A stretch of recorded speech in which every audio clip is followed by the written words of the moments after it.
Satnam and welcome to Ask a Yogi. This is a satsang with Yogi Amandeep Singh. We're so happy to see you all here.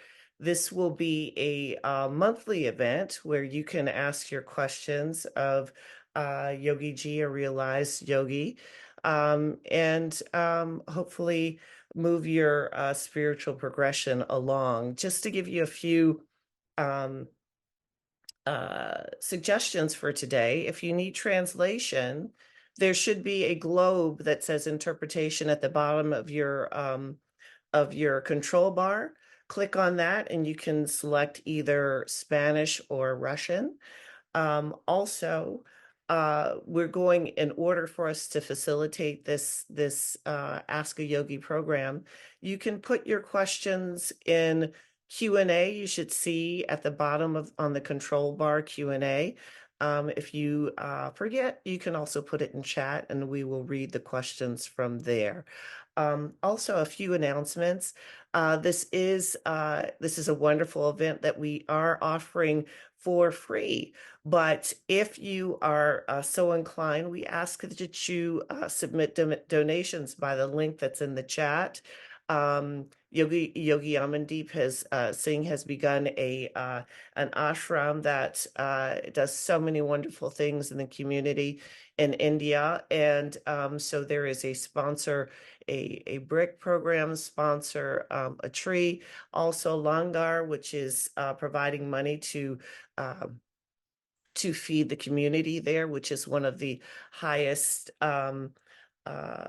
things you can do concerning karma.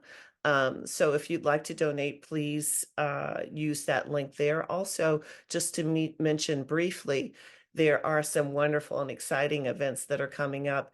June 22nd is the summer solstice. So if you are interested in the Antar Mudra and experiencing this life beyond the five senses, that will be an opportunity for you to engage with the energies and the interconnectedness of this world. So that's a wonderful event.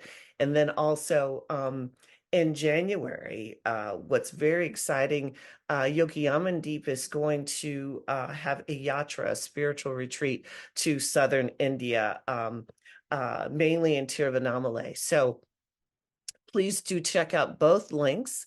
There's a link for summer solstice in the chat. There's the donation link in the chat as well. And information concerning the yatra in January will be upcoming on Yogi Amandeep's Making of a Yogi website, the Yogi Amandeep Singh website, and also on Instagram and other social media. Also, just to give another brief reminder, the questions will be on YouTube after this session, so you can subscribe. You'll see them on Instagram, Facebook, and so forth. So just to give you a little introduction for those of you who do not yet know or not quite as familiar with Yogi Amandeep, Yogi Ji has studied extensively the Advaita Vedanta, ancient yogic sciences, and has received the rare and hidden teaching from oral Himalayan yogic traditions. Yogi Ji is an authority on Buddhism, Sikhism, Jainism, Zen Buddhism, Sufism, uh, Vaishnavism, Tantric traditions, and Udasi Sikhism has a special place in his heart. And all of these experiences influence his teaching of Kriya Yoga. So I'd like to, if you help me in welcoming Yogi Amandeep Singh, and we're all looking forward to what we can learn today. We're going to start off with a meditation before we get started in the question and answer period. So thank you for being here, Satnam. Blessings.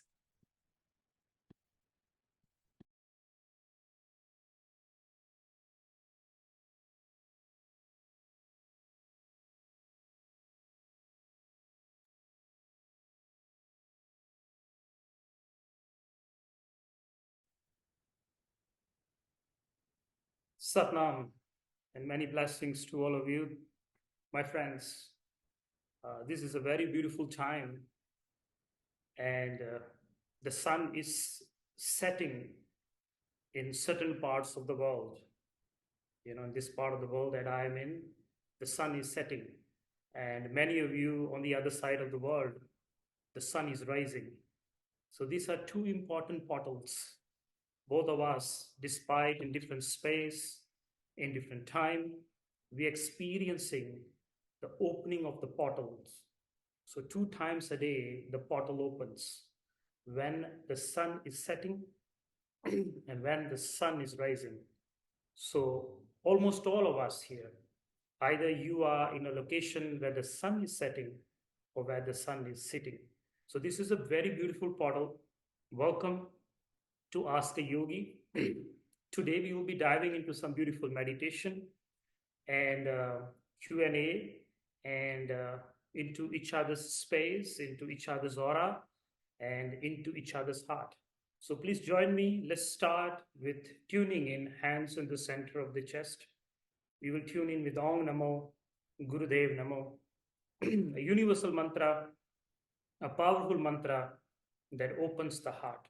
So spine straight, eyes closed, hands in the center of the chest, tuning in with the Om Namo Gurudev Namo.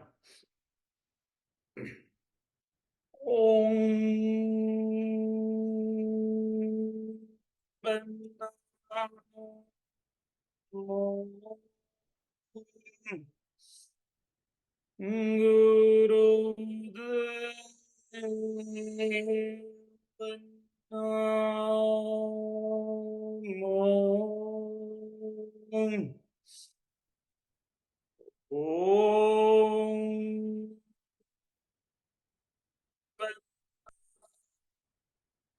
Guru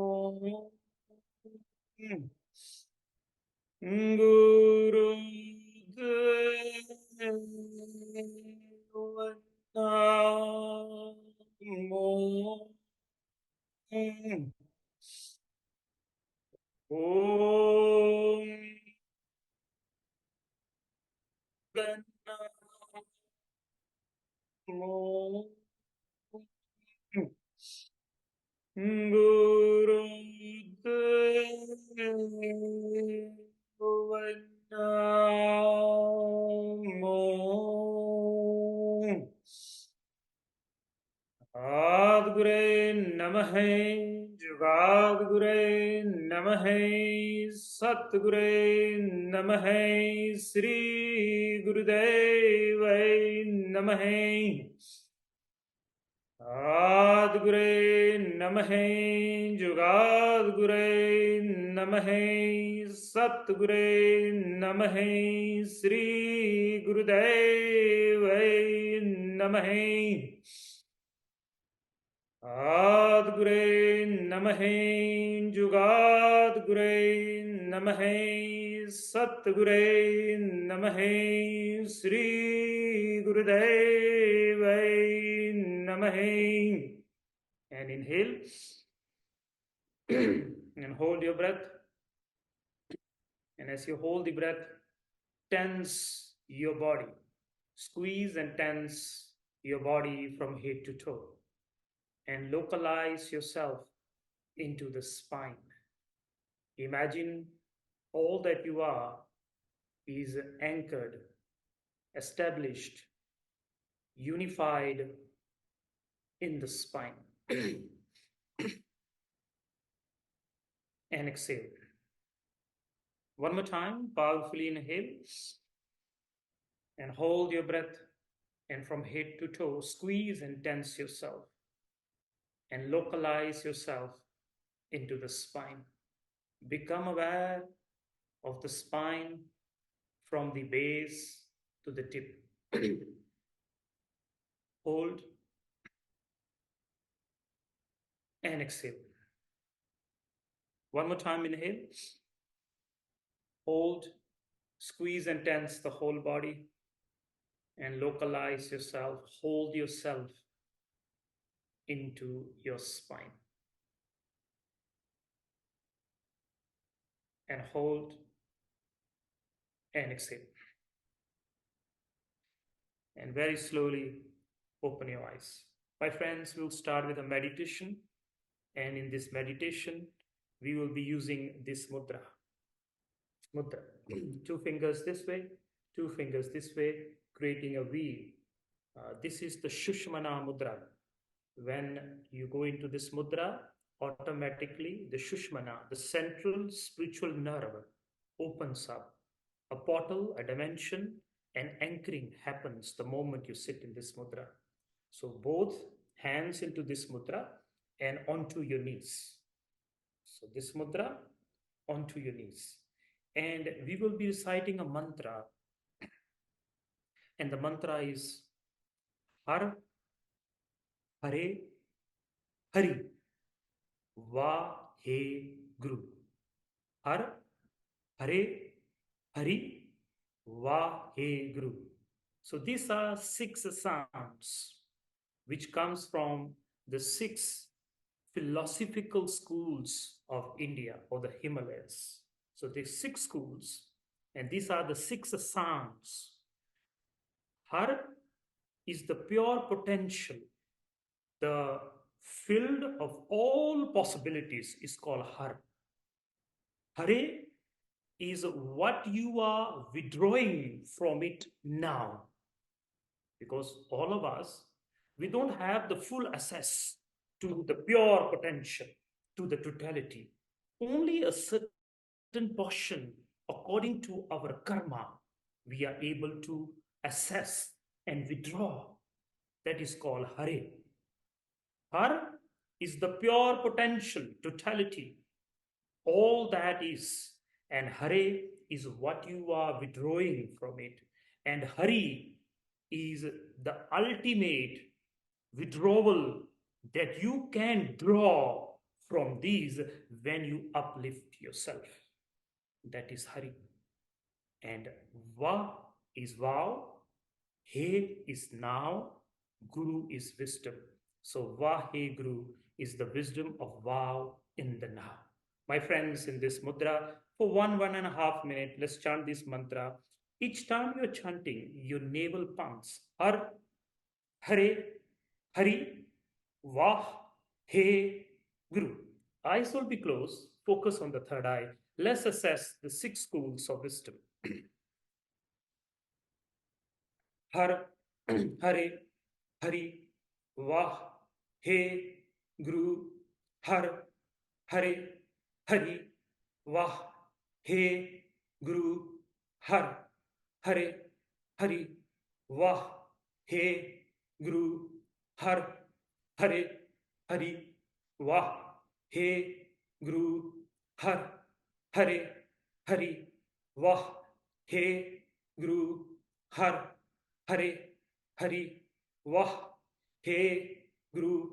Har, Hare, Hari, Vah, He, Guru. My friends, continue. Continue chanting the mantra. Make sure you pump your navel. Navel in and up. Each time you create the sound, each time you give birth to the sound, there's an impact on your navel. Your navel first pushes in and then up. Forklift. Uplift all that which is in the lower chakras, project it up into your skull. Beautiful. Spine remains straight. Eyes closed. Focus on the third eye. Project the sound out from the navel center. The navel center.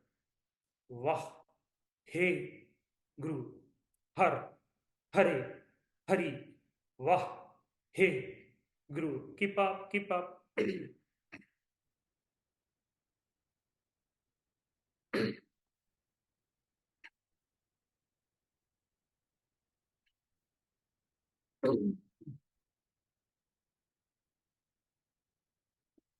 Louder. Louder. Project the sound out.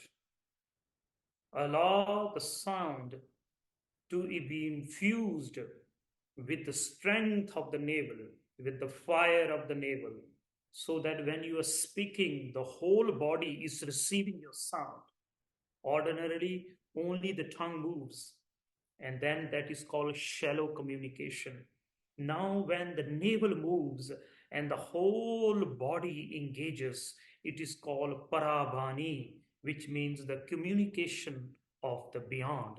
Your whole body must be engaged. Don't just speak from the tongue. Allow the sound to be infused, to be impacted from the navel. And as this mantra, as this sound is projected, your whole body feels it. If you're doing it correctly, there is a shift in the temperature of your body. There's a shift of some heat. Heat will manifest. Your body will suddenly change its temperature. Exactly the 11th chant. Keep up, keep up, keep up.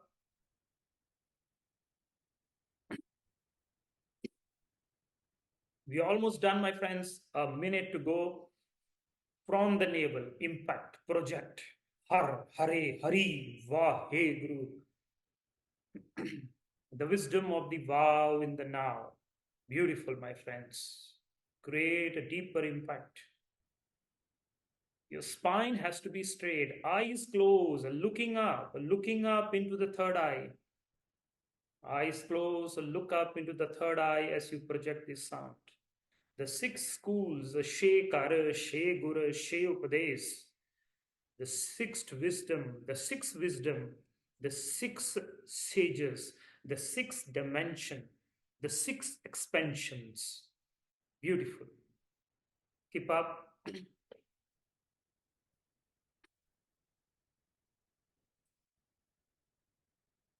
30 seconds to go. Create an impact so that there's a shift in the temperature. A meditation must create heat in your body. A meditation, a chanting is known to be successful. You have successfully chanted. You have deeply chanted. The symptoms are your body will suddenly change its temperature. By changing the temperature of the body, you enter a different dimension, a different reality. You go closer to consciousness. You go closer to life. Life is heat, death is cold. So the meditation brings you closer to aliveness. A meditation brings you closer to the heat of life. Beautiful, my friends. 15 seconds to go.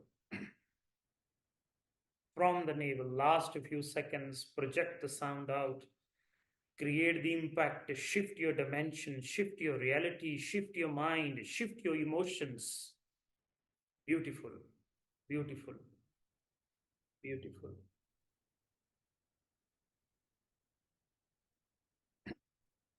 And my friends, inhale through the nose and hold the breath. And as you hold the breath, eyes are closed. Apply Moolband, Moolband, Moolband. Apply Moolband, navel in and up. And lift your rib cage within which your consciousness is engaged. Lift your rib cage, lift your heart, lift your chest, and squeeze and tense your spine. Roll the tongue, roll the tongue backward and press onto the palate. Press onto the palate.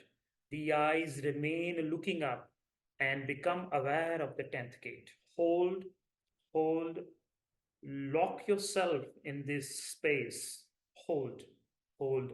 When the breath is held, mind is held. And when the mind is held, the world is held. And when the world is held, miracles take birth. Pure awareness. Hold, hold. A yogi is the one who can hold the breath. Hold, hold. And my friends, through the nose, exhale. One more time, through the nose, inhale. and hold the sacred breath, the Pavan Guru, and apply Mool Bandh. Navel in and up. Lift the ribcage, lift your heart, roll the tongue, press onto the palate, press onto the palate, press onto the palate. Roll the tongue, roll the tongue, roll the eye, look up into the 10th gate, squeeze and tense your spine, and bring awareness to the 10th gate in the center of your skull. Hold, lock yourself in this time and space. Create an impact. And when you're doing these, your aura expands. Suddenly you have a presence. Suddenly you have a being. Suddenly you are more alive than ordinary experiences. Hold, hold, hold, hold. Feel your presence. Feel your being. You as you is called Satnam, unchanging presence. Hold, hold, hold, hold, hold, hold. Actually, yoga, meditation is nothing but holding the breath. Samadhi is holding the breath. Hold, hold, hold. Coming and going of the breath is called life. Holding the breath inside is called samadhi, transcendence. Hold and exhale. My friends, last time, inhale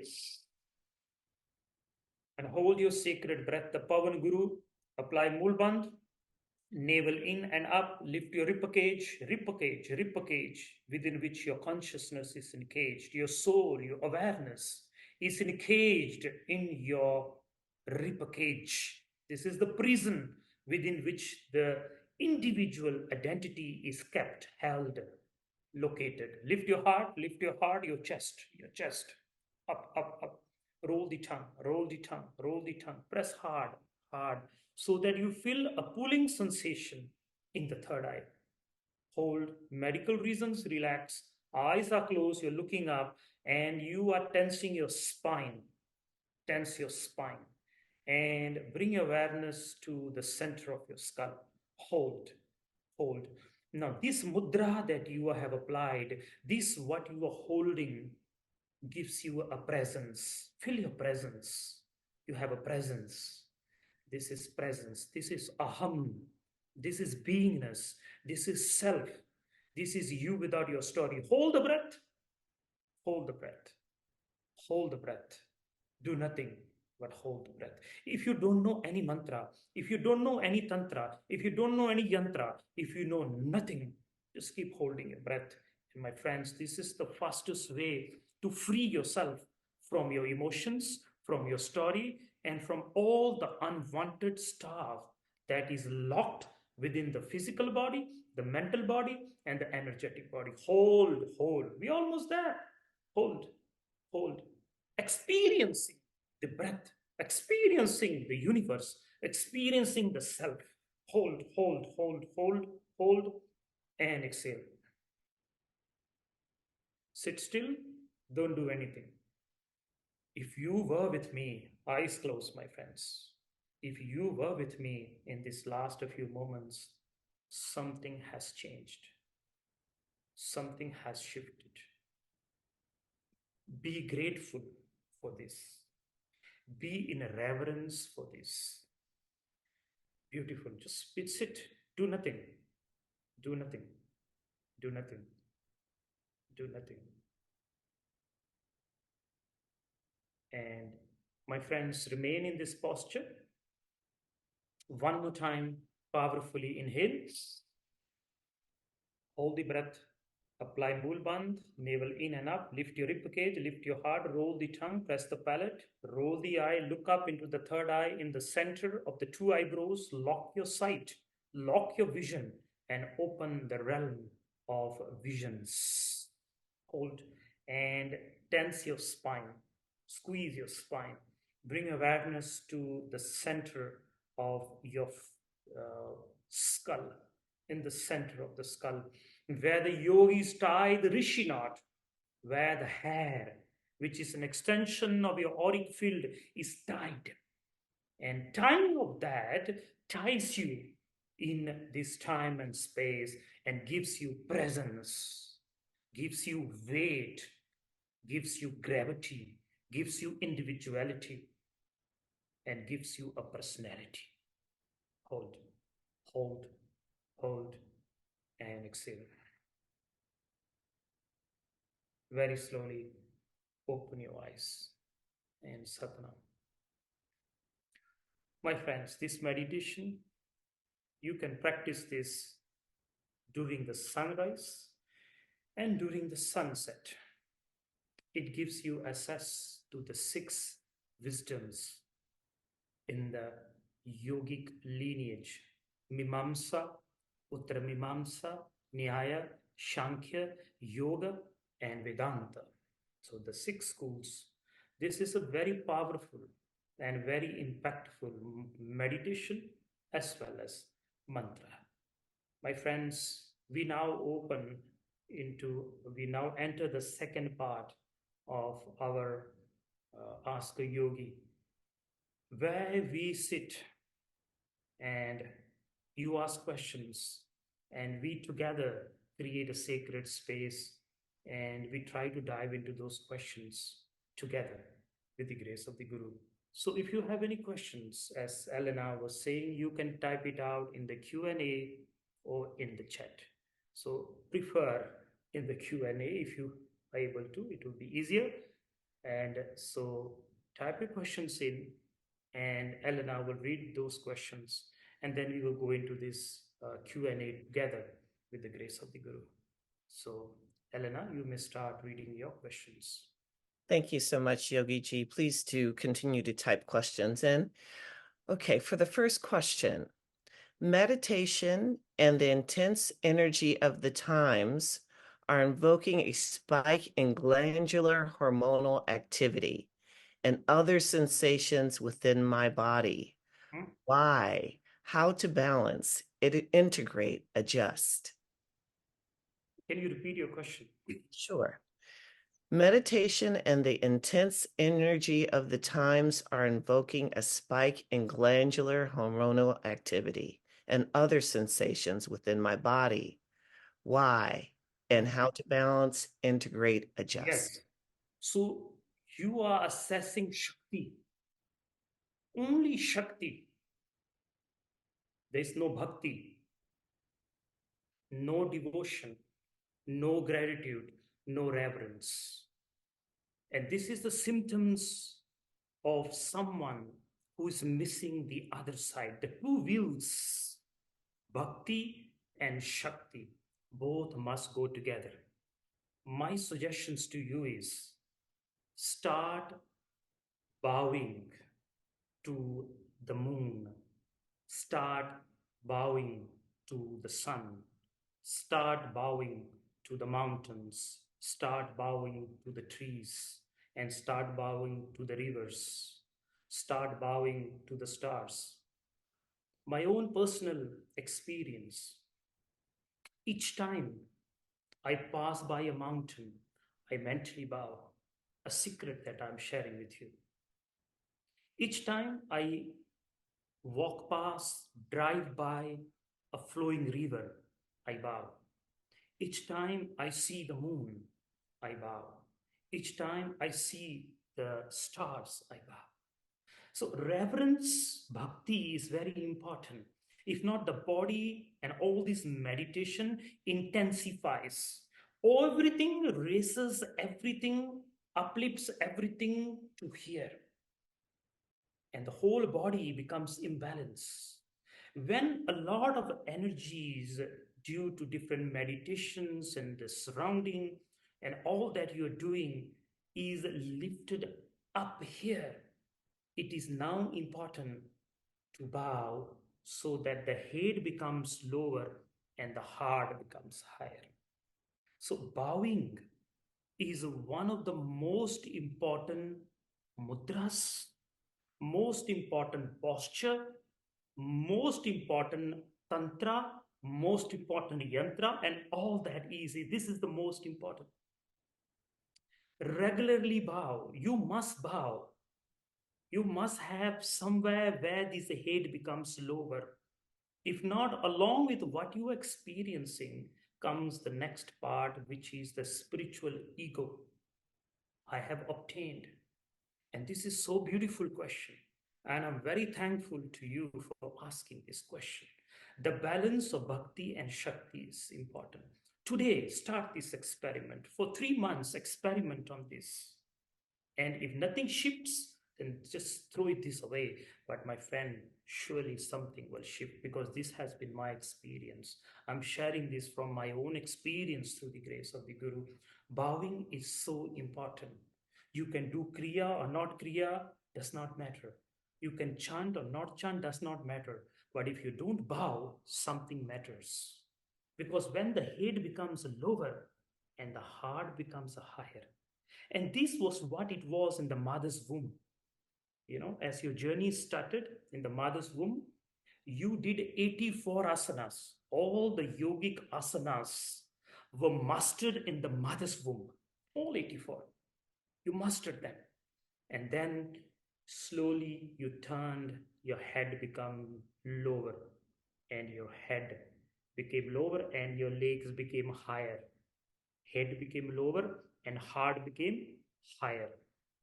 The downward posture, Urdhva Asana, it is called, the last asana, where you learn to bring your head down and heart higher. And then you are ready to take birth in the human realm. You can only take birth in the human realm if the head is lower and the heart is higher. And then you took birth. But then the society told you you have to walk with the head up. It is beautiful.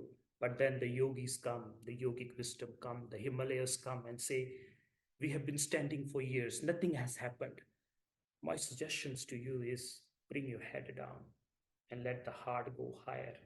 And when the heart is higher and the head is lower, when you bow, your head automatically becomes lower and the heart becomes higher. And when the head is lower and the heart is higher, meditation is complete.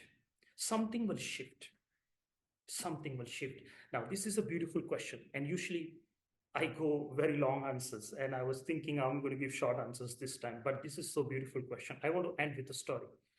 This is a story of a seeker who went to Tibet to learn, to receive the wisdom, to grow, to evolve, to awaken the Kundalini. So, in the Tibetan tradition, I'm talking fast and I'm going to finish it fast. In the Tibetan tradition, you have to be initiated. And when you are initiated, each time you see your teacher, you see your guru, you have to bow. So this person found it very difficult. Why should I bow? So he tried every reason not to bow. Each time the teacher passes by, he will move, he will use the other route so he don't have to bow. It kept on for a few months. And then one day something changed his mind because everybody was bowing. And when everybody is doing the same thing, knowingly, unknowingly, you also get colored. You also receive the same color. The fragrance starts to touch you. So he was touched by the fragrance of devotion. You have to be touched by fragrance of devotion when you are in the garden of love. So, in fact, the Rumi says, I came into this existence. I came into this garden of existence to smell the fragrance of devotion. That was the only reason I came, you know. So he was touched by the fragrance. And this day, when the Guru came, he decided to test it out. Like I'm telling you, test it out for 3 months. So he tested out, he bowed. And in the beginning, it was difficult, but then when he bowed, something changed. Your whole chemistry changes. The blood flow, the prana, everything changes. And Guru Gobind Singh, in his job side, those of you who have read the job side, every sutra starts with I bow. I bow to the timeless. I bow to the deathless. I bow to the invisible. I bow to these. Everything is just bowing. Namastvanga Kale, Namastvanga Kirpale, Namastvanga Rupe, Namastvanga. It's just bow, bow, bow, bow. So beautiful. You should read it out. So today he bowed, and as he bowed, something changed, and he wanted to keep bowing. So now he's taking every opportunity to find the master to bow. And At times, the master may not be coming on the same pathway. He will be waiting, and the master won't come. So we decided to bow to elder god brothers. So he started to bow to them. And then he also started to bow to the younger god brothers. And then with time, his bowing was intensifying, the love was intensifying. You know, when you fall in love with something, even some person, even some idea, even some concept, even something, you keep longing for that. So he felt love in bowing, in gratitude. You know, if I was to substitute bowing, it means gratitude. He was intoxicated with gratitude. Adab, the Sufis call this adab. And he bowed to the elder god brothers, the younger god brothers. Then he bowed to the trees. He started bowing to the sun, to the moon, to the rivers, and everything. And today, as this kept going, today he just bowed for no reason. Previously, there was always a reason to bow. And today, there was no reason to bow. He just bowed. And the story says his Kundalini was awakened. He became self realized. That is the power of bowing. And that is so important on the path of evolution, on the path of awakening. Gratitude, reverence, and devotion. That is the answer to your question, Sadhana. Next. Thank you, Yogi Ji. Okay, we have here, please explain Om according to Vedanta, which is divided into three parts, A, U, and a method to do this sadhana. Yeah. So there are many ways to explain Om, but specifically in Vedantic perspective, there are three states of mind: the awakened, the dream, and the deep sleep. In the awakened state, there are two: the seer and the sin, experiencer and that which is being experienced, subject and object. In the awakened world, in the awakened state of mind, you can only experience two. Any experience to be experienced have to be divided into two. This is duality, maya, illusion. So in the awakened state, there are two. In the dream state also, in order to experience something, there are two. One is the experiencer and one is being experienced, subject and object. That is the dream state. So it's a, u, and towards the end, that is the third state, which is deep sleep state, shushupti. Is deep sleep where there is only a sense of being. There's no two. There's no two. It's just being. In deep sleep state, you never experience two. You never become the subject and object. You are just enveloped back into the self. So that is the third state. According to Vedanta, A, O, is the three states of mind. And these three states of mind, is appearing in the fourth state, which is known as Turiya. And that is the silence after Om. So these are the four sounds, or these are the four states of mind as taught in the mantra A, O, Om. Awakened state, dream state, deep sleep state. This comes with sound. And then the Turiya is the silence that is experienced immediately when comes to an end. So Om describes the four states of consciousness, the four states of reality. Now, one is Om and one is Om. Om, Om. And from the tantric perspective, before creation, before the one became two, it was just Om. This was the cosmic hum that was pervading everything, and there was no sense of two. And then this Om vibrated to such an extreme that it exploded. And Om, when it exploded, it became Om. Even the sound Om brings you in. Om. Mouth opens out of expansion. So Om is Ong in before creation, and Om is Ong after creation. In the yogic tradition of the Udasis and Nirmalas, we emphasize on chanting Om rather than Om, because Om brings you in so deep that you lose in touch with the external reality. Om, on the other hand, which is also Om, creates an inner touch as well as an outer balance. It is called Miri and Piri, the internal reality and the external reality. And the best way to chant Om is Om.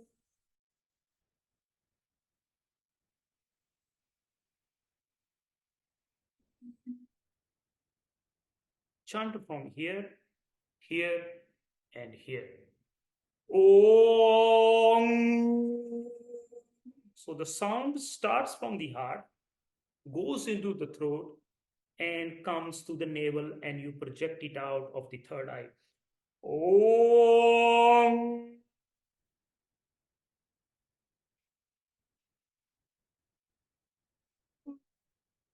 I hope this answers your question. Satnam, next. Thank you, Yogi Ji. I have always been driven and lately feel I've lost my motivation, although I am rooted in my spirit. How is that possible? You repeat yourself, please. Can you just repeat the question? I have always been driven, and lately I feel I've lost my motivation, although I am rooted in my spirit. How is that possible? Yes. So the reason for this is because ordinarily we think we are deeply rooted, but we are not completely rooted. So that's why this thing happens. Now, there are a few suggestions I'm going to suggest. Fasting. Fasting. Start fasting. Change of space. That means if it's possible, I know it's going to be impossible, but usually in the life of a true seeker, a time comes when suddenly there's no motivation. And in the past, it was easy. They will shift their location, they will go somewhere else. Because the space that you are living in has a certain frequency. You are not just you are everything around you. And especially your house, your environment, your city, your country, all this contributes to the evolution of your consciousness. It is easy to evolve at certain locations, and it is difficult to evolve at certain locations. In the past, they will shift their meditation heart. It was easy, it was just the heart. Today it's difficult. You cannot shift your heart, you cannot shift your house, your bungalow. So, going for spiritual retreats every once a while, it is important that you free yourself from the electromagnetic field of your house, of your environment, of your safe space. That's the word, safe space. We have a safe space. You have to come out of that. So, fasting, Number one. Number two, go for some spiritual retreats. And that is why it's not that I'm selling my event, but we have yatras to India. And this is an opportunity to break from the cycle and be injected, be infused by sacred sites. We go to different sacred sites, we do different meditations, we go through challenges. When you're traveling as a group, everybody is going through some challenges. It's part and parcel. And those challenges take you out of your safe space that you have created around meditation.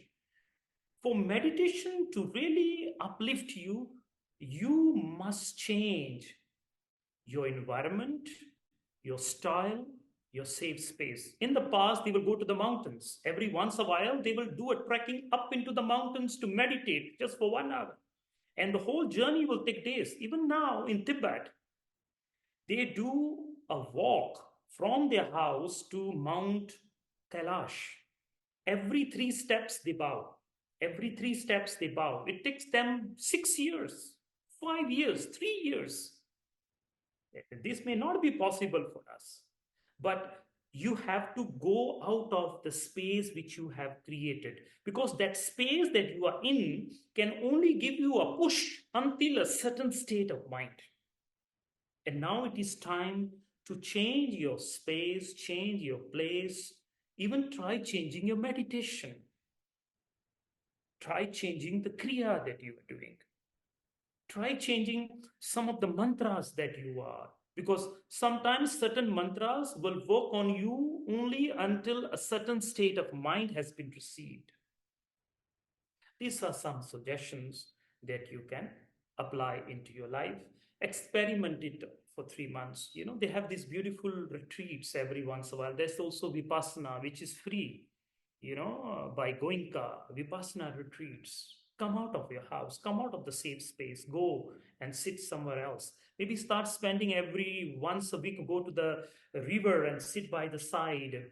Go to the forest walking. You have to come out. You have to change your style, because whatever you were doing can only bring you to a certain state. Now you have to seek advice, and that is the importance of a teacher, and that is the importance of a guide. And then the guide will tell you what is now right for you, what mantra you should be chanting now. And then again, that may last for another 4 years, 5 years, 6 years. Usually it's a 7 year cycle.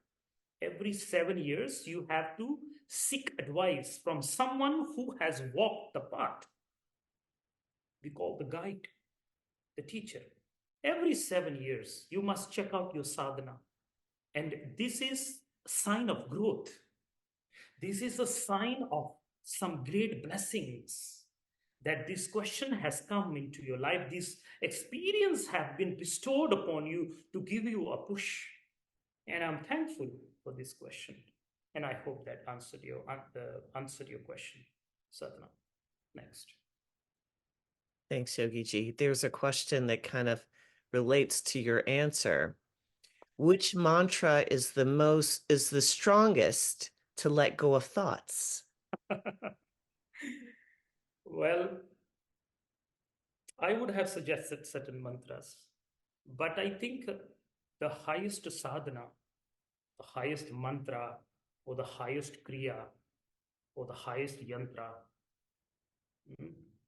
Somebody asked this question to a great yogi, Guru Gorakhnath, a great master, Guru Gorakhnath, a beautiful soul, the yogi who gave the most amount of kriyas, all these kriyas that you do, breath of fire, asanas, all these were invented by Guru Gorakhnath. In the Indian spirituality, in the Himalayan spirituality, he's the Himalayan mountain from whom all these different rivers, even Tibetan Buddhism, many schools follow his teachings. So he impacted almost all the wisdom of that region. And somebody asked him a similar question. And he said, the highest mantra, the highest sadhana is to ignore the mind. Ignoring the mind is the highest mantra. Ignoring the mind is the highest mantra. Ignoring the mind is the highest sadhana. You know, one of the best practices, sometimes this is so simple, but you say it's so difficult. How can I ignore the mind? It's so difficult. Now, this practice, sit by the side of the road. Sit by the side of the road. Make sure you're safe. The distance, sit by the side of the road, and see the cars coming and going. Yellow car, blue car, black car. They come and go. They are not infecting you. They are not affecting you. They're not affecting you. You're just seeing them, pure seeing. Ordinarily, when you see through thoughts. It is called pure seeing. Seeing without your story. Write down this. See without your story. Ordinarily, you see with your story. You smell with your story. You hear with your story. Or I will say, you see through your story. You hear through your story. You smell through your story. But then there are two. One is your story and one is the seer. When you are seeing those cars, see them with pure seeing. Don't allow the narration. You don't say, I like the blue car, I don't like the yellow car. Do this experiment. For 7 days, just sit and see the cars by just seeing the cars without involving your narration, without involving your history, without involving your story. Pure seeing. See them without labeling. And then now, after 7 days, close your eyes and see your thoughts without labeling. Don't brand them. We keep branding. We live in the realm of branding. Don't brand your thoughts and then emotions and then sensations and then perceptions. First, start external. Sit on the roadside, allow the cars to come and go without labeling them, without creating or injecting your perspective on what you are seeing. And then after 7 days, sit, close eyes, and the same practice now inside. The thoughts coming and going, like the cars coming and going, you see them without the narration in the back. If this is right, if this is wrong, this is good, this is bad. And then you see the sensations also in the body. A certain part of the body may be hurting, a certain part of the body may be tired. You just experience them as an experience, not as part and parcel of who you are. And this frees you from the mind. I hope this answers your question. So the highest sadhana, the highest mantra is to ignore the mind. Ignoring the mind is the highest sadhana. Write this down on your altar. Put it there. Ignoring the thoughts is the highest sadhana. Do not miss this. Because if you miss this, you can do all the mantras. You can do all the kriyas. And yet nothing will be obtained. And if you have obtained this, you may be dancing. You may be eating. You may be in the world. But yet something would have shifted in you. Sadhana. Next. Thank you, Yogi. The next question is about the meditation that we did before the Q&A session. It is, when you say the center of the skull, do you mean the crown at the top of the head or somewhere else? Yes, the crown of the head. The crown of the head, right in the center. Crown of the head. That's the soft spot. That's a soft spot. When the child is born, there's a soft spot in the child's skull. That's where I mean, if whatever you want to call them, the center or whatever. But that's my reference to, I call it the center of the skull, is the soft spot when the child is born. Usually there's this circle of hair. That is the spot. Bring awareness there. Satnam. Okay. Now, how is the womb connected with the universe? As I have felt this womb needs to heal, and so will the universe. Is there any connection or meditation to bring this healing inside out? Yes. So the womb is the replica of the universal womb of the goddess. We are all in this universal womb of the goddess. So, where is the womb of the goddess? This is the womb of the goddess. Okay. And Shiva injects it. Shiva is outside of the womb.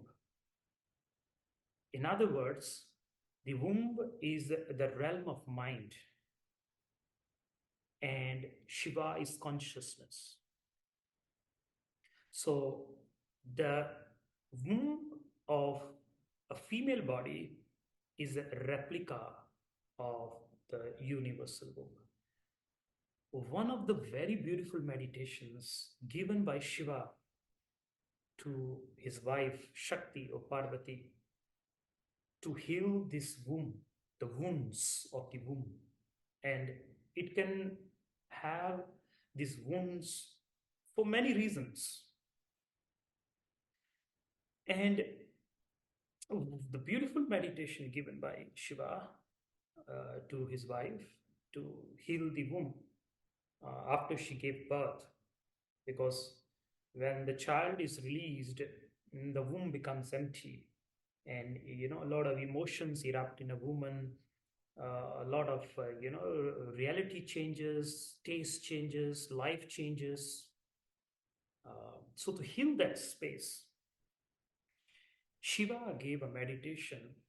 He told his wife to lie down onto the back and visualize the 7 colors of rainbow in the womb. So eyes closed and you visualize every color. Now first go and find out all the colors of the rainbow, every color, one after the other, whatever they are exactly. And then first visualize that color in the womb, a circle, and then the second color, and the third color, and the fourth, and the fifth, and the sixth, and the seventh. So keep visualizing these and go to sleep. This is done as you go to your bed, and start visualizing these as you sleep. This heals the wounds of the womb, and it totally changes your reality. It changes your connection with the outer world. So this is a very beautiful meditation, and try this out. Uh, while you're doing it, go to sleep. So be prepared that after this, I need to go to sleep. So a day, the sutra also mentions, as you go day by day into this meditation, a time will come when you will dream this, that you are doing this, or you will see the colors of rainbow.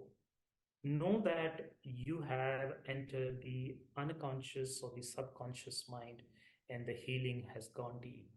So this sutra also appears along with this. I hope this answers the question. Satna. Thank you, Yogi Ji.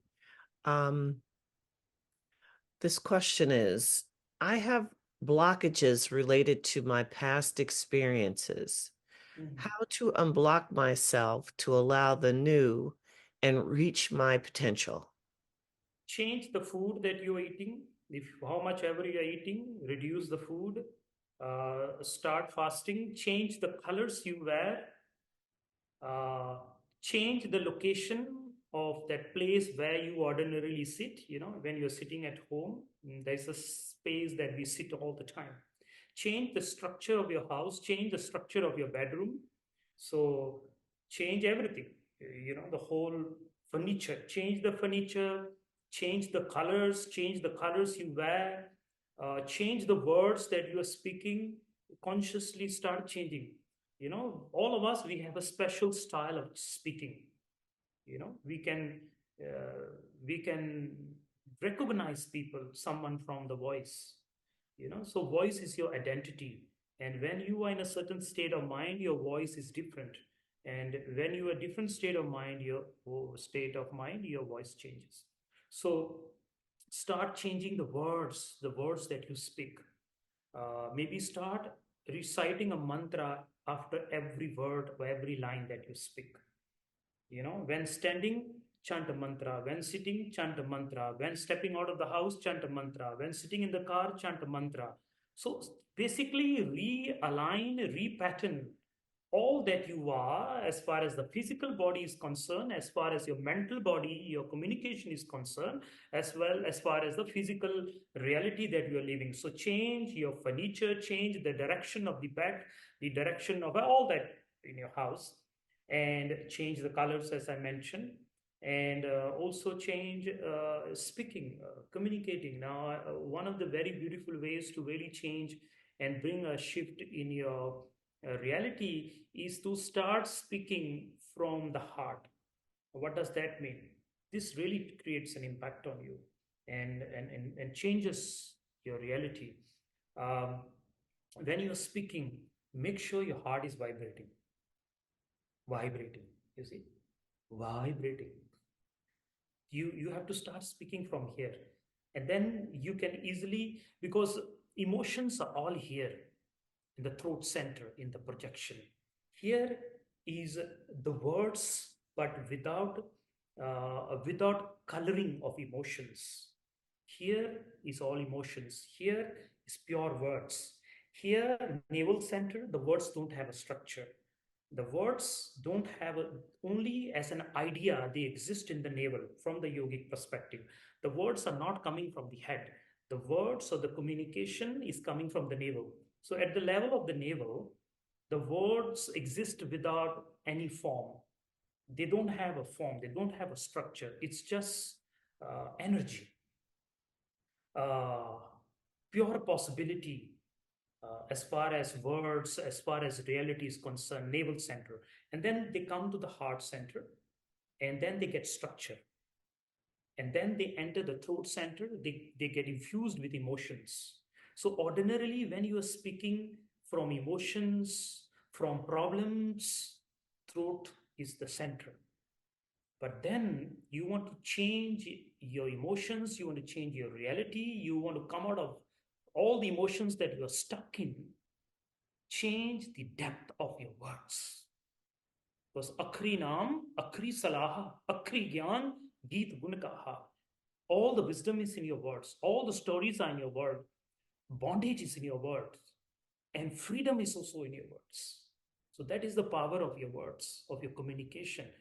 So from here, they get infused with emotions. And that's why when you are in some emotions, this is where you feel stuck. You can't speak all these because emotions are here. Here, there's no emotions, although we relate this to love. Love as emotion is called attachment, it's here. Love as freedom. So, love has two forms. One is emotions, love as an emotion, one is love as a freedom. One binds you and love frees you. So, that aspect of love is here. So, here is just structure. Here, idea, navel center, just an idea of that emotion exists. But then here they get a structure. Here they get infused with emotions. And then here you project it out and you give birth to your reality. So your words give birth to reality. So changing the depth of your sound changes your emotions, frees you from emotion. So stop speaking from the throat, stop speaking from the tongue, start vibrating. As you speak, something must hear vibrate, dance. And then that changes, that frees you from the emotions that usually gets infused with your mouth, with your tongue, with your words, with your communication. So shifting your voice, surely try this will happen. Every Saturday, feed the birds. This is another beautiful remedy to free yourself from your emotions. Feed someone who is hungry, you know, on Saturdays and Thursdays. Although other days are also good, nothing wrong. But these 2 days are beautiful because Thursday is Jupiter, which is wisdom, and Saturday, which is karma. when you are totally stuck in karma, Saturn has to be relaxed. Saturn has to, be purified. So on that day, meditate more. On that day, feed someone hungry, give some donations, okay, and feed the birds. Saturdays. So these are some of the stuff. And another beautiful thing, very important, to free yourself from your pattern. These two remedies I've given you. And the third remedy, this has been tested in time, although others have also been tested with time, but this is so powerful. My friends, a gift for all of you who are here. Every day, if you can, if not every Sunday, every day if you can, if not on Sunday, offer water to the east. There's beautiful science behind it. We don't want to go into that science, but it's simple as taking a water into your water glass. Metal preferred, brass, copper will be preferred. If it's not possible, then glass, your glass is fine. Put water into it and bring it at the level of the third eye and just pour the water out towards the east. If you can see the sun and the sun is rising, and at that moment if you can offer, it's powerful. But if that is not possible, then any time before noon, midday, offer water to the sun. Best time is in the rising sun, and this totally energetically releases you of some unwanted patterns that you keep repeating, although you are sick and tired of it. You know you need to bloom out of it, but still they are there. So we take in the power of the sun, the radiance, because the sun, we call the Surya, is the first teacher, is the wisdom. And if you can appreciate, if you can bow, if you can have reverence for the primordial teacher, the sun, the Surya, something will shift in your life. It's very simple. It may not make sense, but surely something will change. Even if it's not 100%, 20%, I can guarantee you it will change. So, Sadhana, blessings to you. Next. Thank you, Yogi Ji. So, one of your suggestions was fasting. So we have a question about fasting. Satnam Yogi Ji, what's the best effective way / time for fasting? I do 24 hours just drinking water. It's great, but not a deep effect, as you mentioned, for the change and having the inspiration again. Yeah, so regular fasting is important, and usually, 2 times a month, on the 11th day from the full moon and the 11th day from the new moon, which is called Ekadasi. Ekadasi, the 11th day from the new moon and the 11th day from the full moon.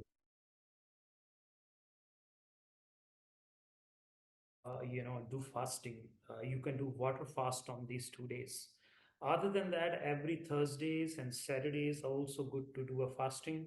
You can do a water fast, which means just drinking water. Every once a while, it is recommended you do dry fast, which means no water, nothing. And you can do it for 24 hours. It's beautiful. If not, at least from the sunrise to sunset. But if you're doing on the 11th day, Ekadasi, then it should be from the sunrise until the next sunrise. So these 2 days you have to do fasting like that. Other than that, it should be from morning, sunrise to sunset. The thing is regular. If you have regular, the same time, the same date, the same celestial stars, if you do it, then that creates a shift. So usually, to really energetically be impacted by the transformation that fasting will bring, you have to fast at least for 6 years. Okay, so 6 years constantly. Every Ekadasi you are fasting for 6 years. This is to get impacted from the fasting energetically, karmically. Other than that, it is very good for your physical body. It's a must. But if you are looking for energetic, benefits, karmic benefits out of fasting, then you must do these regularly for 6 years.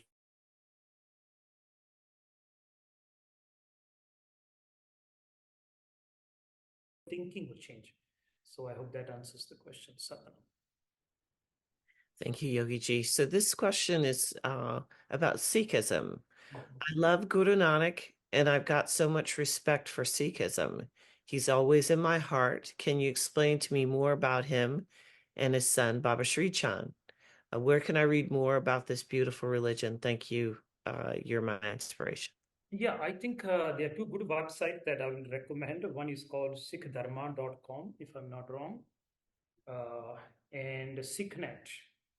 So this will be two good websites to know, the yogic lifestyle of the Sikh path. So these are right out. Or the other one will be sicknet.com. Although they are the beautiful websites, but I recommend these two. Another one will be reading, Japji translations by Ik Oankar Kaur Khalsa. Those of you who know her, she has done a beautiful translation of Japji Sahib, and she got a few other books as well on Anand Sahib, on Japji Sahib. So these are good, very beautiful translations which really explores the deeper meaning of these great sacred writings of this path. So along with that, I will also invite you, if it's possible, come with us to India, and you will be able to really experience the first-hand, unfiltered experiences of Guru Nanak as well as Baba Sri Chand.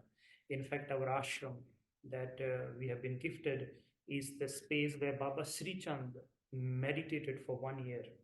So the same grounds, and we have an underground meditation cell which he used to sit and meditate. The exact location, his sacred fire is still running with us.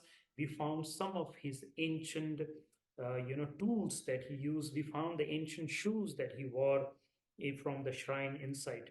So to experience Baba Sri Chand and Guru Nanak, the best place is go to the foothills of the Himalayas, even with us or with anybody or by yourself, going to the Golden Temple and experiencing this firsthand. I also have a beautiful meditation.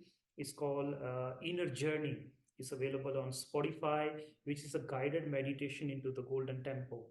So, sitting at home and going into the Golden Temple, the sacred space of the Golden Temple, that will really create a deeper knot with this tradition. So, I hope that answers.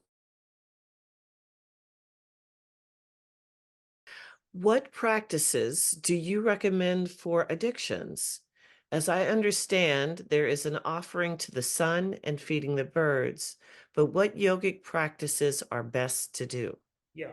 So one of them is shaking the body. We have this shaking challenge. If you go to Making of a Yogi YouTube channel and you just scroll down, there's a shaking challenge that we did, shaking the body. And for 15 minutes, just shake the body. So by shaking the body, addictions is a pattern, and that pattern is existing as muscle memory and as bio memory. So those patterns have been engraved in you so deep that even when you want to let it go, your body is still engraved. It's engraved in your body. The muscle memory is engraved in your bio memory, which is your auric field. Shaking the body is one of the most powerful tools to rewrite, repattern, reconfigure addictions or the memory of the muscle memory. Dogs do it all the time. Cats, dogs, animals, when animals sit and then when they get up, they shake the body. So to let go of whatever, after a fight also, they shake the body. So we as humans, we have forgotten this ancient, beautiful, simple, powerful, effective meditation kriya, which is shaking the body. So every day 15 minutes, just stand on your 2 feet, and that's a gap of one hand between the 2 feet, Okay, and then hands out straight and start shaking the whole body. This is one. And I repeat myself, you can actually follow this on our Making of a Yogi. We have this shaking challenge, I think we did for a few sessions. So you can go through all those sessions. It will be easiest. Sometimes ourselves it's difficult. And if something is available, there's a push coming. So please assess that and go through the whole challenge at least for 6 months, 15 minutes of shaking every day. Another thing you can do is a Satanama meditation, Kirtan Kriya. And you can search the internet and just search for Kirtan Kriya. So it's Sata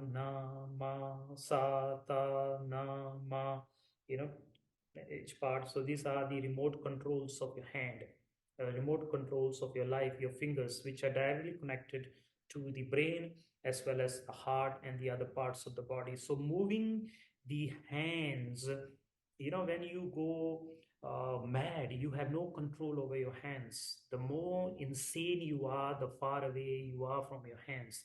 In the yogic kriyas, we do this to consciously move our fingers, consciously reconfigure and align the meridians all the way to the brain so that we have power over what we are thinking. The hands move with thoughts.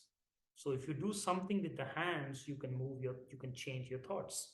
So moving of the hands consciously, Sata Nama, is beautiful meditation. Please search it, called Kirtan Kriya. And that's the second thing I can give you. The third thing is fasting, more water. So fasting once a week, more water. Drink as much water as possible. This helps to release a lot of addictions. The other thing is, again, I have repeated this in the beginning. Change your style of your furniture. Change the every month, every 40 days, change the style of your room. Don't sit in the same place, sit in different places. Another thing, very important, put projection, intention. I want to come out of this. Don't just leave it in your head. Put an intention. I need to release myself from addiction. This intention is important. Now, the next part is even more important. The next part,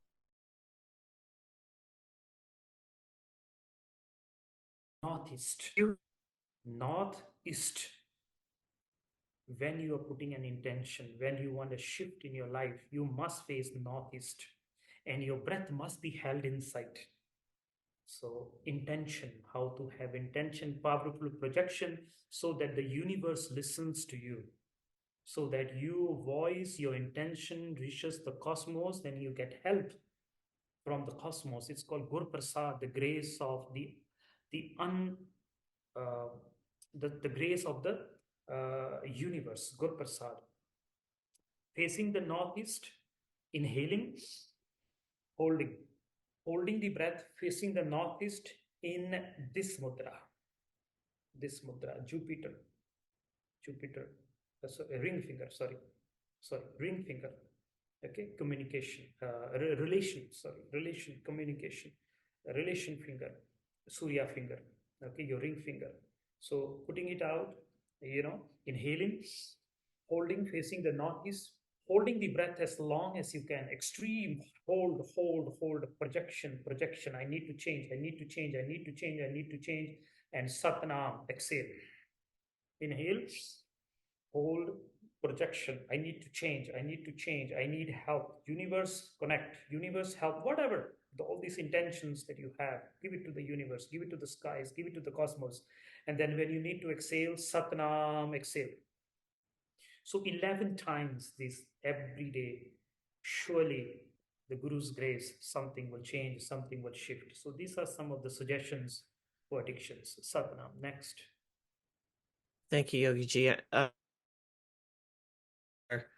Concerning physical reactions to meditation. The first one is, when meditating, I often feel that there is something stuck in between the cerebellum and the back of the head. As I continue meditating, I feel the phlegm is coming down the throat. I may be overreacting, but if it means anything, I'm grateful for your answer. And the other question was, why do I yawn when I Yeah. meditate? Okay, so keep that question. Give me a second. So coming to the first question, just read the first question, please. When meditating, I often feel that there is something stuck in between the cerebellum and the back of the skull. As I continue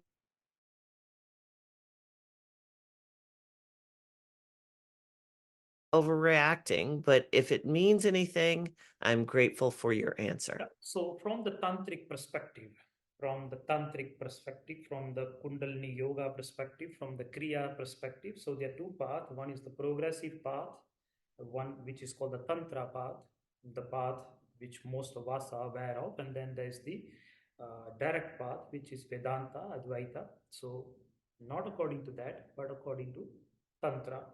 This is a sign of growth. So congratulations, allow it to happen. It will go away in a few years sometimes, allow it to come, allow it to fall down. Uh, I don't know because I'm just whatever you have given me, according to that, I'm giving you the answer. But if I got it right, and if you are having the same experience, this is called rasayan. This is the following of the rasayan. First, a phlegm-like substance falls, then it becomes more refined, more refined, more refined. And as your prana is refined, as your chi is refined, as your prana and apana is refined, and when they are refined, these the texture changes. The texture of this of this whatever phlegm that you're saying falling down changes. It becomes less heavier, softer, softer, softer. And then also with time, there's a fragrance. The taste changes. It becomes so sweet, as though some sweetness has fallen into your tongue. So these are, the different chemicals the body releases as it is, as it is cleared. It's like the gold, when you hit the gold, the dirt from the gold is removed, and then the pure carat, 24 carat remains like that. All these kriyas, all these meditations you do removes the impurities from your pranic body. The impurities of the pranic body creates the greatest hindrance in the awakening of the kundalini. So these are some of the symptoms of growth. So, congratulations. Let it happen. With time, it will become more softer and more watery. And then it will become very sweet. And that is the sweetness of Nam, sometimes it is called. And so it's part of the progress, it's part of the progress. So, congratulations, and do whatever you're doing it right. Bow more, I have more gratitude, and be thankful to the universe. Satnam. Next question was yawning. So yawning is an important part of the balancing of the winds. We have the five winds: prana, pana, smana, dhyana, and vyana, which the Guru talks about in Japji, Panch Praman, Panch Pradhan, Panche Pave, Dargeman. So these five winds are the reason for our personality, they are reasons for our health, they are reasons for how we react, they are the reasons for how the universe reacts back to us. So we are just the play of the five winds. So these five winds, uh, the wind that blocks, the awakening of Kundalini, awakening of the psychic heat, okay, is the Vyan Vayu. Vyan Vayu. So Vyan Vayu, in fact, when we die, the last wind to leave the body is the Vyana. So Vyan Vayu is the glue of life. You are in this time and space.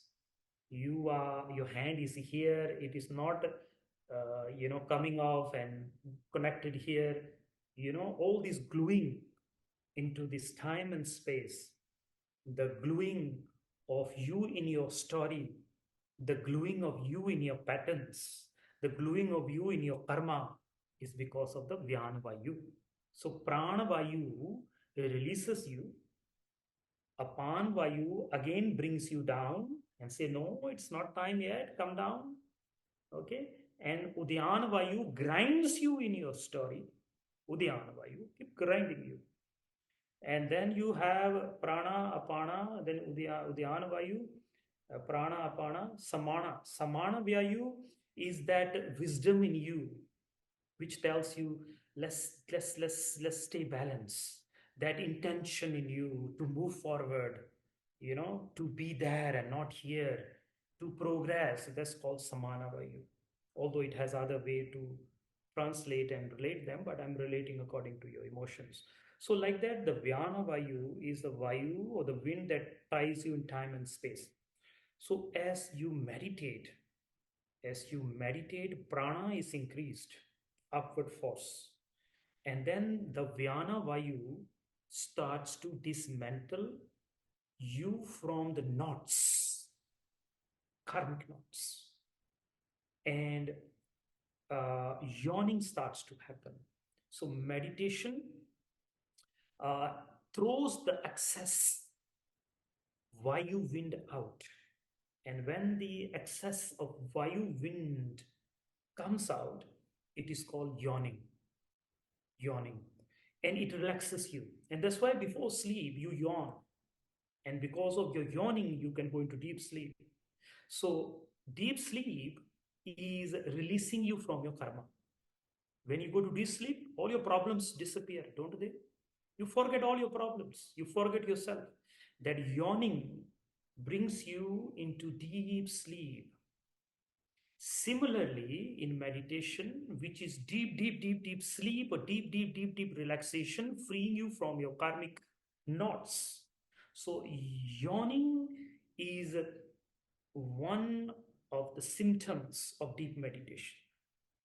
In meditation, you're yawning, it's a deep sign that you're going deep, and also it is a sign that you are releasing yourself from the gluing, the tying of you in your karmic reality. It's the freeing of karma and going into relaxation. So allow this yawning to happen. It is important.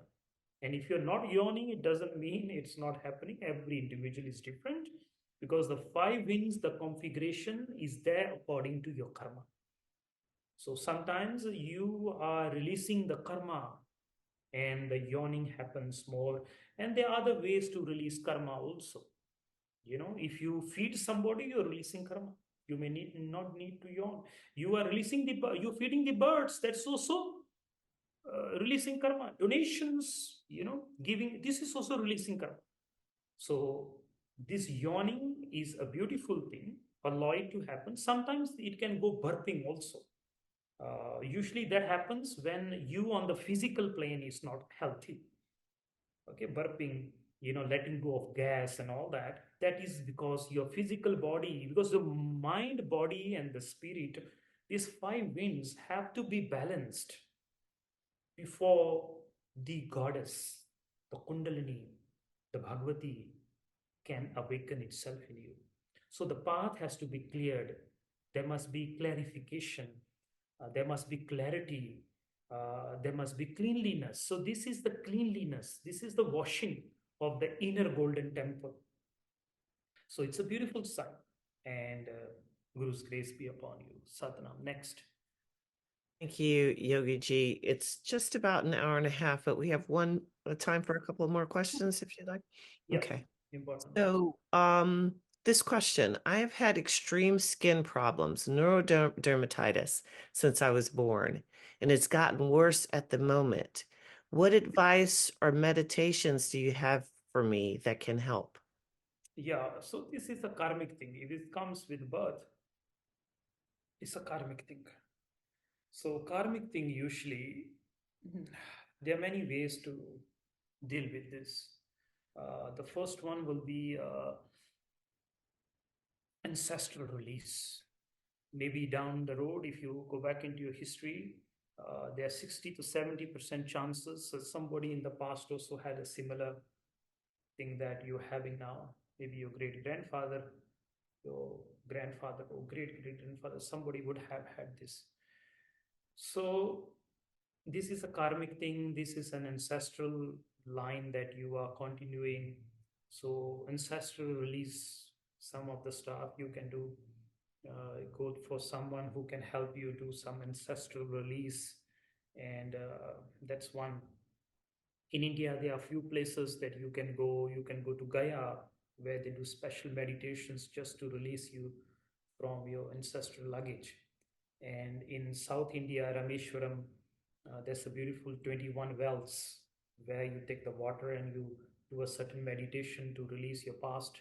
And just to share with you that this coming January, the trip to India, we are doing an ancestral release event where the first part of the yatra will be related to how to release the luggage and the baggage of those who have been in this line before us, and we are carrying their patterns, we are carrying their memories, we are carrying their story, we are carrying their disease, we are carrying their shortcomings, and how to release that and learn to live our life, because much of whatever you are now, physically, mentally, energetically, psychologically, whatever it is that exists, is part of it is there because of the past.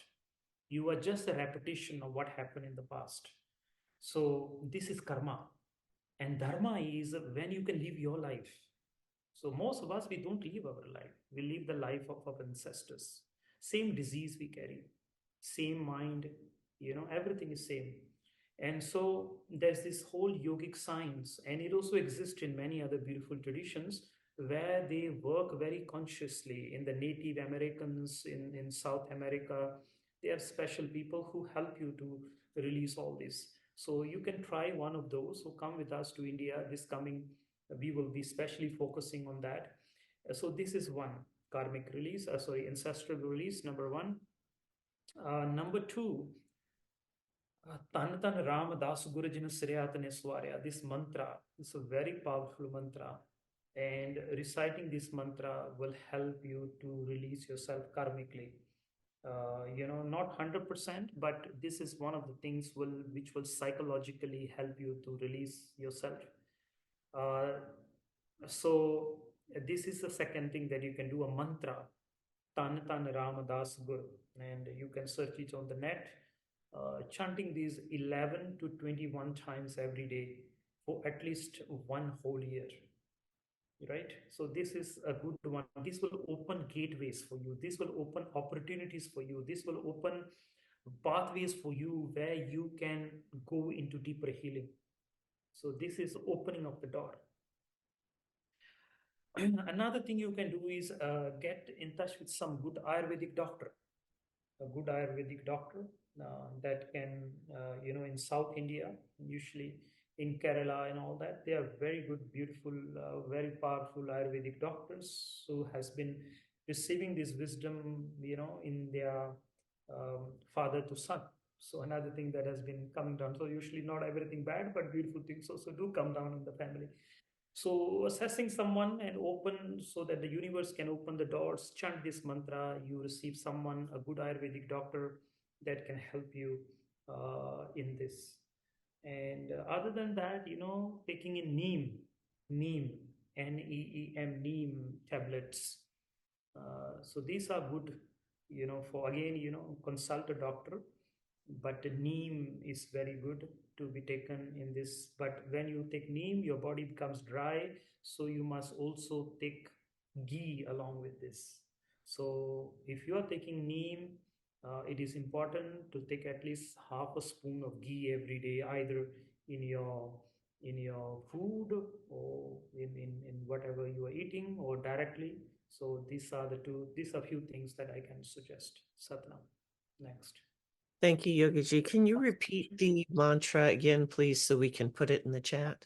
Yeah, it is Tan Tan Ram Das Gur, Jin Sriyatne Swarya Puri Hui Kramat Aap Sirjanhari Tarya. It's a long mantra, but if you can just chant the two lines, the first two lines, you will be able to. Just go to the net and search for Tan Tan Ram Das Gur. Thank you, Yogi. Okay. Okay, So I feel a cool minty energy in my chakras. More, Again? I said, I feel a cool, minty energy in my chakras, Mhm. more in my upper chakras. What is Yeah, usually this is the balancing of the winds, the prana, pana, smana, dhyana. Certain meditations, they fan heat in you, and certain meditations, they fan cooling energy in you. So these are very ordinary experiences. They won't last for long, and allow them to happen. It is authentic. You don't need to worry about that. Sometimes certain meditations will create a cooling sensation in the body, a coolness in certain part of the chakra. Some meditations will create heat in you. So this is just the balancing of the biology, of the energy, and all the chemicals in the body. So meditation is working. That's whatever meditation you're doing, it is working. That's what it means. Okay, Satnam, next. Um, so there was a meditation that you did previously where the body is filled with golden color. I believe Mm-hmm. it's called the golden body. Can you Mm-hmm. speak more about the golden body and why and what does it mean and what tradition does the golden body come from? Yeah, golden body comes from the Tibetan tradition. It is also existing in the yogic tradition as well. In the Jain tradition, in the Sikh tradition. And the golden body is once you obtain the golden body, uh, at the time of death. Okay, no, this the full blooming of the golden body. Recently, I think I shared this in one of my talks. About 50 years or 60 years ago, there was this Tibetan sage who obtained the golden body. And, on the day he died, his body started to shrink. And within 7 days, his body just disappeared into the five elements. And Guru Nanak, if you know the story of Guru Nanak towards the end, his body also disappeared. And this is the symptoms of someone who obtains the golden body. And the body just disappears. Like this Tibetan sage, his body took 7 days. Guru Nanak's body, within 24 hours, it just disappeared into thin air. All the elements got scattered. At the end of the day, whatever you're doing, you're cremating or you are doing bury, what you're doing is returning to the elements.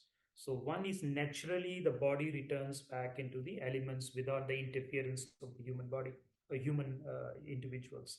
So this is one of the symptoms of the golden body. Second, Baba Sri Chand, for example, he obtained the golden body. That's another symptom, another pathway of the golden body where you stop aging. Baba Sri Chand stopped aging. That's the full perfection. The other way is simpler version will be you can slow down your aging process. So that's another symptom of the golden body. So Guru Gobind Singh mentions this in his writings. He says, Sadarahi kanchan sikaya palna kabhu vyape. The body remains like gold.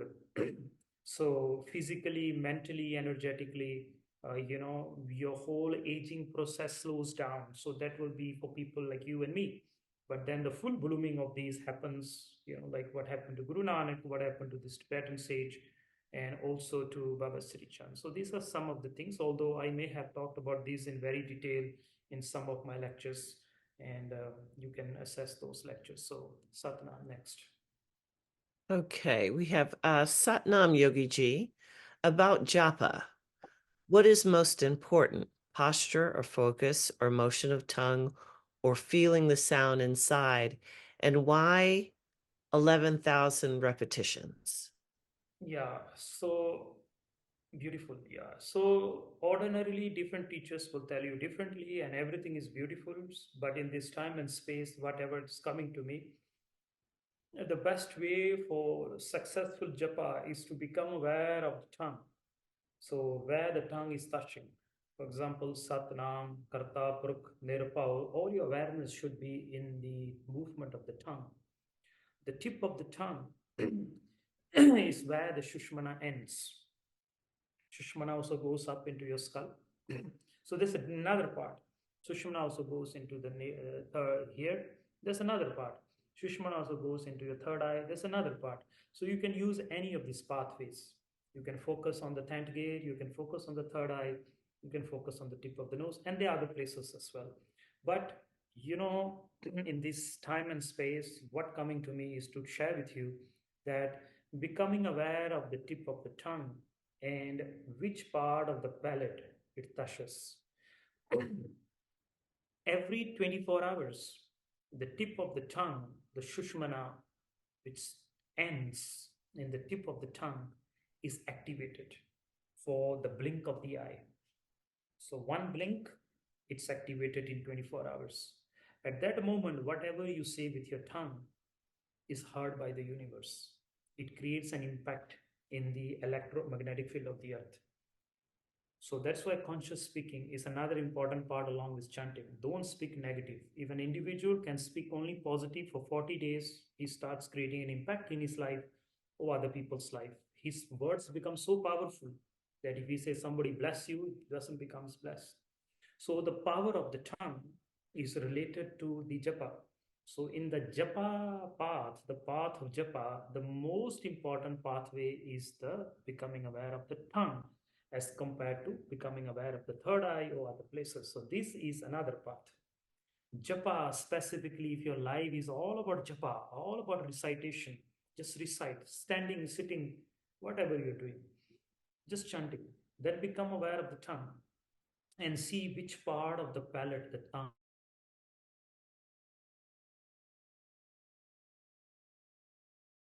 awaken the Shushmana. And when the Shushmana is awakened, the goddess, the Kundalini is awakened, which brings a complete relaxation. Now, what is the awakening of Kundalini? Ordinarily, in the books, they will tell you you see lights, you hear sounds. It's beautiful if you see lights, it's beautiful if you see sounds or hear sounds. My friends, Kundalini awakening is relaxation. You're totally relaxed. Big problems become small problems. Know that your Kundalini is awakened. So it brings a total relaxation into your reactions. You can react, and that whole reaction, the impact of the reaction, don't stay long in you. You can let go soon. The sooner you can let go of the impact of anything around you, somebody said something, somebody did something, it's not that you don't react, you don't become a stove. You do react, you're human, but you can let go. If the longer time you take to let go, the more you are in the realm of the lower chakras, the faster you can let go, the higher you are in your higher chakras. So relaxation and letting go, Kundalini means is awakened. So the tongue becoming aware which part of the palate it is touching. Just become aware of that. Satnam, Kartapurk, Nirpav, Nirvair, Akal, Bhurat, Ajumni, Sebham, Gurprasad, Jap, and all the movement here.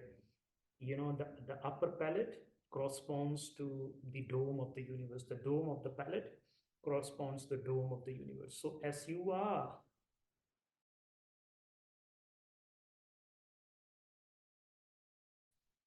this creates impact on the dome of the universe.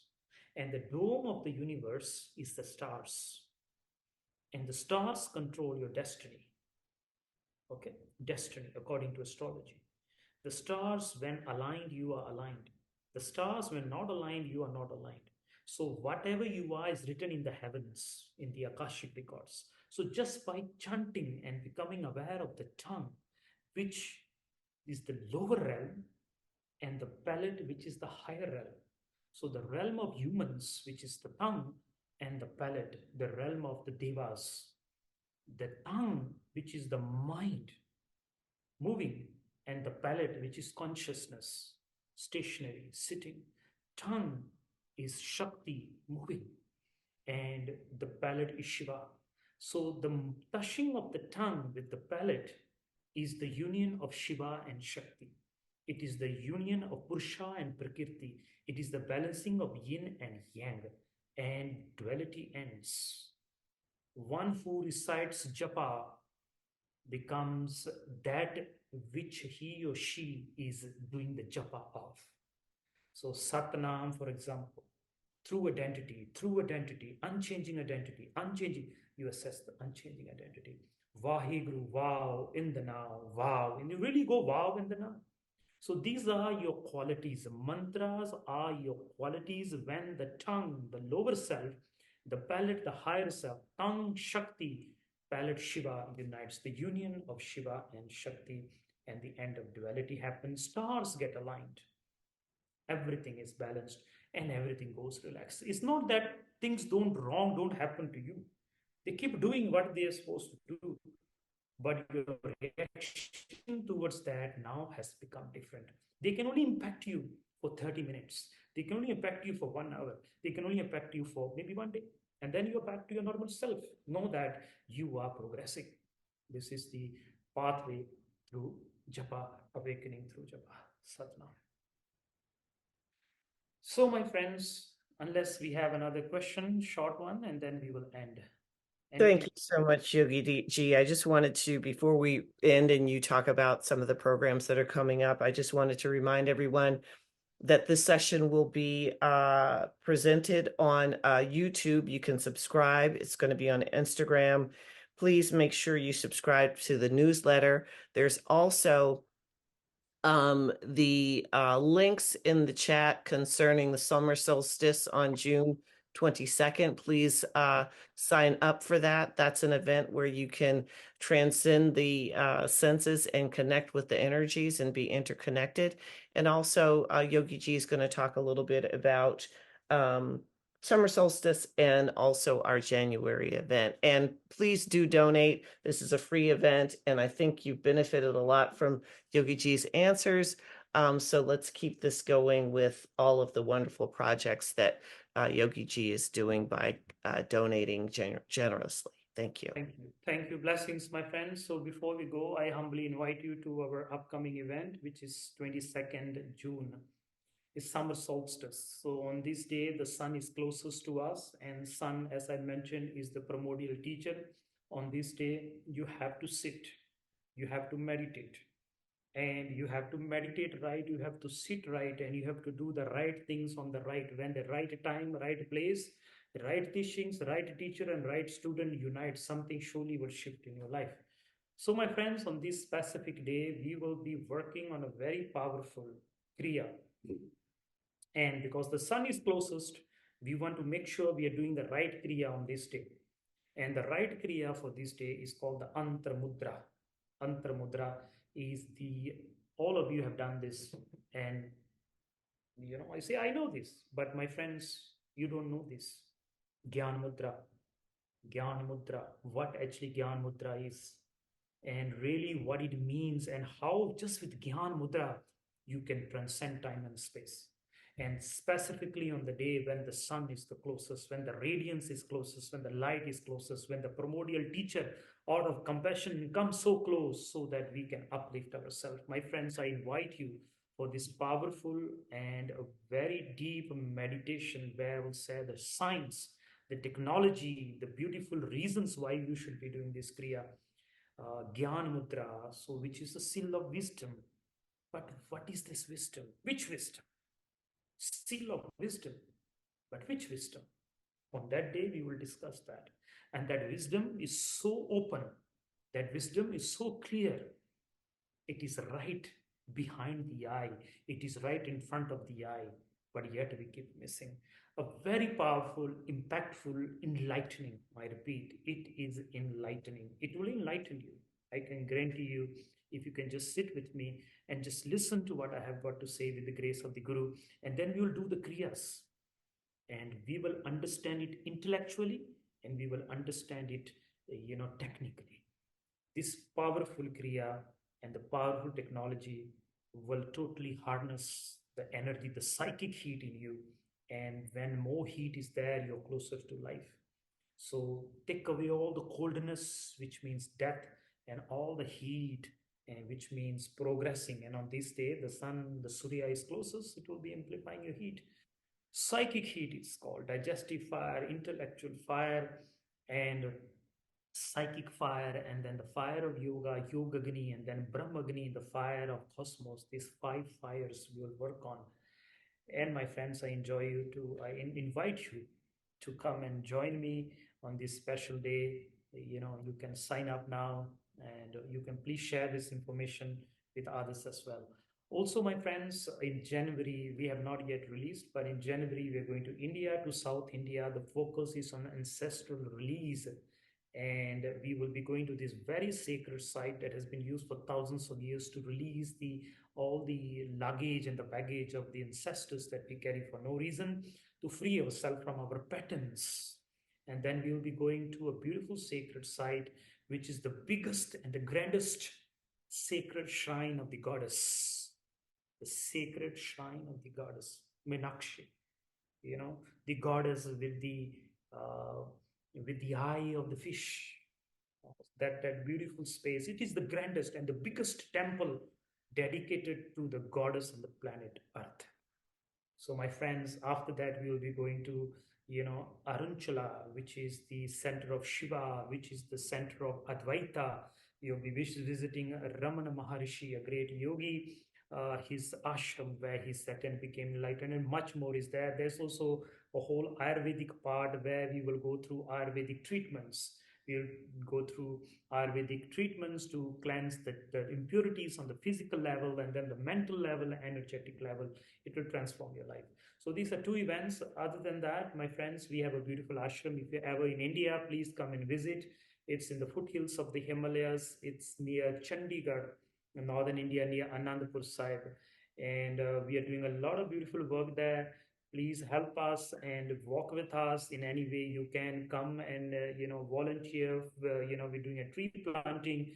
We are creating a whole forest. We are creating beautiful conscious building, semi mud, not earth but semi mud. Going back to the earth. It's going to be a powerful, beautiful project for all of you and for the generations to come. So please play your part, join us, in the ashram. If you ever come to India, or however way you can, please support us. Other than that, life is beautiful and enjoy your life. I am very thankful to all those who have come together today to help us manifest this beautiful event. I'm thankful to Mahadev, to Rabia, to Elena for the beautiful reading of the translations, and Satguru for this beautiful Spanish translations, Ajab Singh for these beautiful Russian translations, and many other beautiful souls, Rula for supporting us in the background and helping us and moving us forward, and many other beautiful souls that who have been part and parcel of this growth. And all those of you who have come today, who have sat and meditated with us. My friends, this whole YouTube, this link will be available in a day or two on our Making of a Yogi YouTube channel. Making of a Yogi YouTube channel. Please share it with your friends. Please share, help spread the Dharma. Blessings to all of you. May Guru Ramdas bless all of you with all the health, all the wealth, and all the prosperity, and the highest gift, and that is the gift of Nam, the gift of Shabad. Blessings to all of you. Satnam, Satnam, Satnam. And a beautiful Sangat from India, and Dilraj for supporting us in India. Another beautiful soul that has been working tirelessly with us. I hope she's around. And all the great work she helps, sustaining the ashram, maintaining the ashram. When I'm away, she and a beautiful family has been there, really looking after the ashram. So I'm very thankful to her and to entire family for supporting us and for walking with us and guiding us in India. So blessings to all of you. Blessings, blessings, blessings, and Satnam. Satnam.